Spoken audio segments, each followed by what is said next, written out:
White South Africans ended apartheid actively by going out to vote and voting to end apartheid. The generation of the early 90s was truly committed to dreams of a new multicultural dispensation that was supposed to bring harmony and prosperity to this country. Yet, what they got in reality has been a complete assault on their identity and culture and a country that's falling apart. Many people today will tell you that the ANC is even more discriminatory than the apartheid government, with the added fact that due to their corruption and incompetence, nothing even works anymore in the state sector. They will say at least the old regime were competent administrators, given the facts that we have. But why did the overwhelming majority of white South Africans who are complaining about this today vote to end apartheid? And what exactly was the vision they wanted to realize for a multiracial South Africa versus what they got when the ANC got to power? As former President F.W. de Klerk was in the process of making changes that would irreversibly change this country and the fate of South Africa forever, white South Africans were given the opportunity to vote on his reforms aimed at ending apartheid and inaugurating a new multicultural or multiracial and democratic dispensation.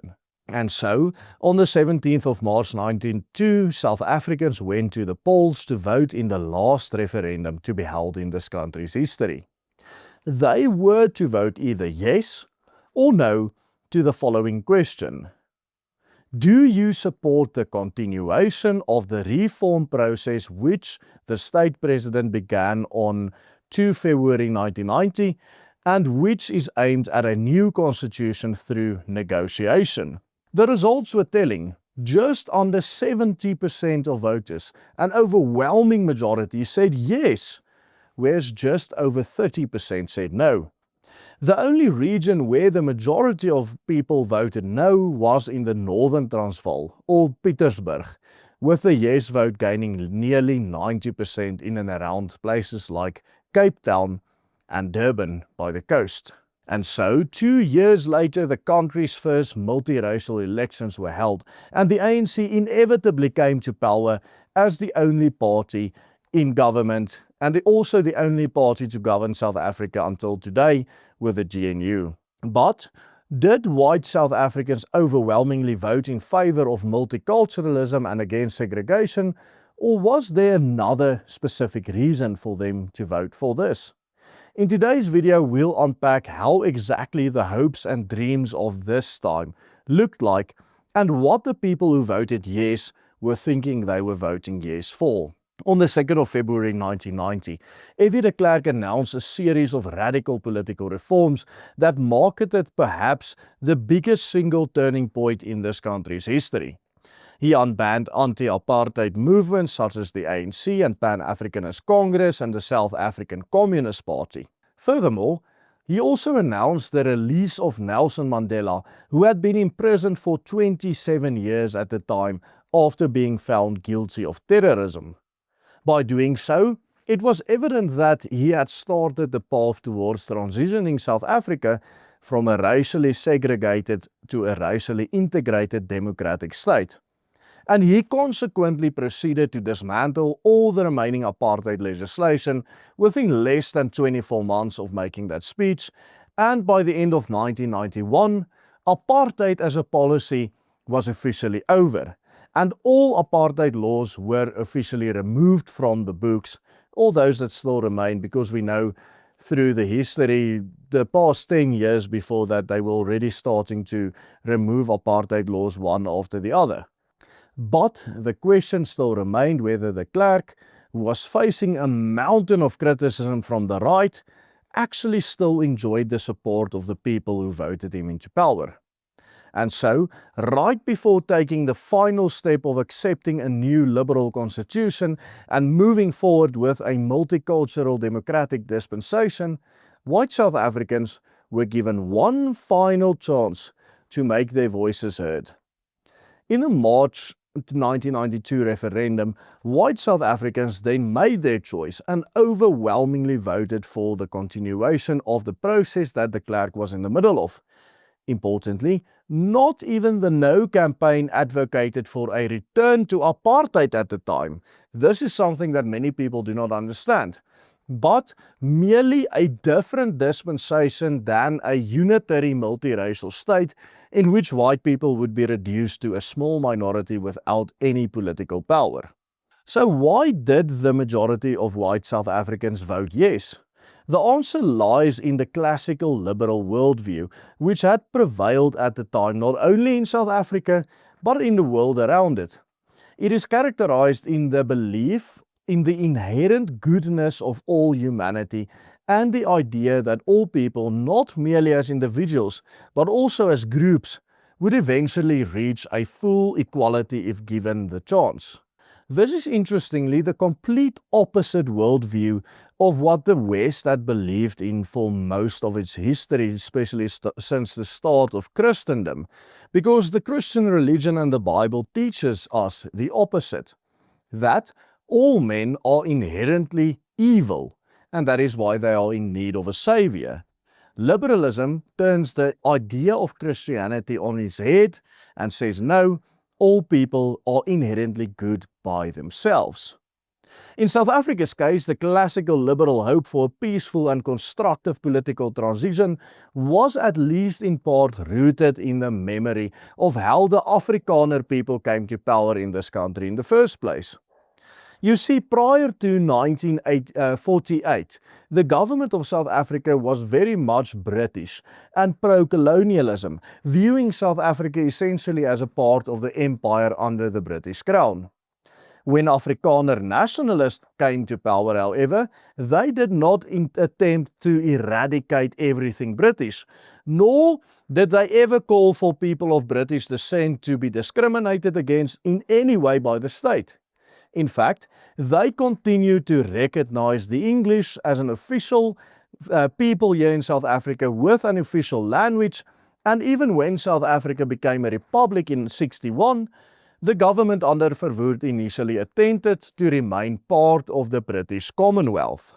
At London's Lancaster House, it was clear that the opposition to Dr. Fairfoot and his government was too strong for Mr. Macmillan or anyone else to mollify. The Afro-Asian Canadian bloc would accept no compromise. But though leaving the Commonwealth, Dr. Fairfoot points out that South Africa will remain in the Stirling area and will continue her friendship with Britain. In fact, to go further, the Afrikaner tolerance towards its British cultural legacy in South Africa was so strong that the National Party, despite ruling for over 50 years, never changed one single place name or neighborhood or street name or town name named after their most vicious historical enemies. Somerset West in the Western Cape and Somerset East in the Eastern Cape, for example, are both named after Lord Charles Somerset, one of the most infamous colonial administrators who tried to wipe out the Dutch Afrikaans language in the 19th century by declaring English the sole official language to be used in any courts and schools in the entire country.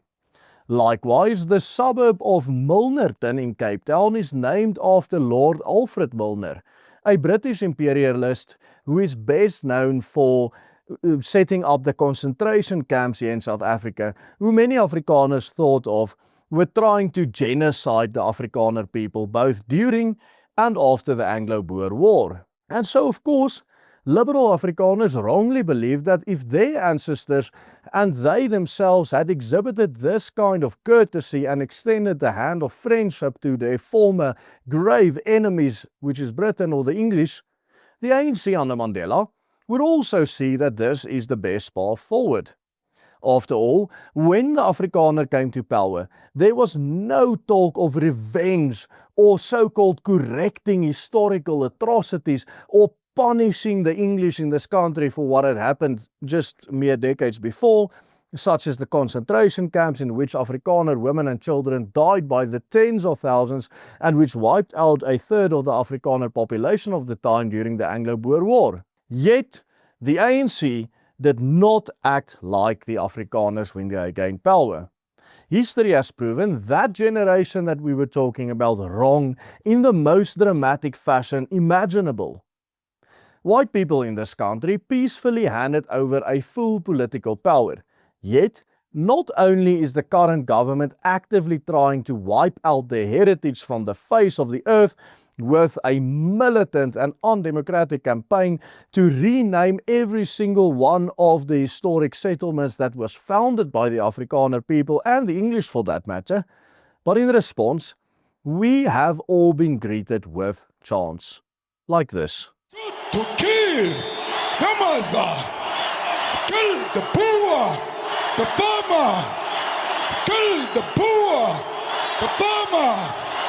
Brr, pa, pa, brr, pa, pa. Attention.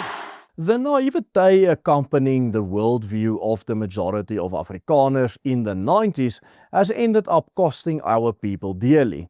And it is important for our generation and future generations to learn from the mistakes of the past, not so as to return to the past, but to find innovative solutions for the challenges facing our people going forward.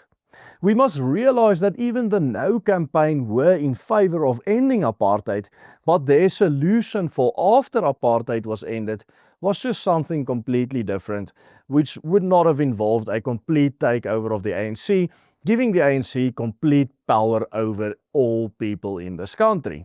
Furthermore, we must have a political conscience towards the political systems and government systems around us and be able to face the fact that it is not the ANC that is the problem necessarily, but it is the system that was created in 1991 by F.W. de Klerk, which had clearly failed us.